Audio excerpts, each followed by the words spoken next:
இந்த அடாவடி RSS RN Ravi அவர்கள் dismiss செய்யப்பட வேண்டும் என்கிற கோரிக்கை கலைஞர் அவர்களின் அரசு தந்திருக்க வேண்டும். பண்பாடும் நாகரிகம் கொண்ட அரசியலை செய்யக்கூடாது. இவர்களுக்கு ஜெயலலிதாவின் அரசியல் தான் சரியான பாடமாக இருக்கும்.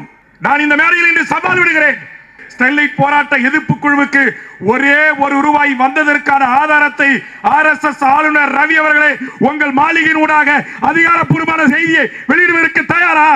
மானங்கட்டவர்களே, மக்களை களத்தில் சந்திப்பதற்கு துப்பு கட்டவர்களே, யோக்கியதற்றவர்களே, 115க்கு மேற்பட்ட கோடி மக்கள் உங்களை எதிர்த்து போராடுவதற்கு தயாராக இருப்பார்கள். அத்தனை பேருக்கும் உங்களிடையே தோட்டாக்கள் இருக்கிறதா? சிங்காலங்கடி வேலை, மோடி வித்த வேலை எடுபடுது. நீயே பெருமையாக ஐநாவில் போய் பதற்றுகிறாய். யாதும் ஒரே யாவரும் கேளிருங்கிற மோடி போட்ட பதவியை வைத்துக்கொண்டு வெறும் 10 லட்சம் ரூபாய் ஆளுநர் மாலைக்கு செலவாக இருந்தது. இன்றைக்கு ஒரு ஆண்டுக்கு 17 கோடி ரூபாயை பெற்றுக்கொண்டு இந்த பணத்தை எப்படியெல்லாம் நீங்க மோசடியாக கையாண்டு இருக்கிறீங்க என்பதையெல்லாம் இன்றைக்கு நிதியமைச்சர் அவர்கள் சட்டமன்றத்தில் புட்டு புட்டு வைத்திருக்கிறார்.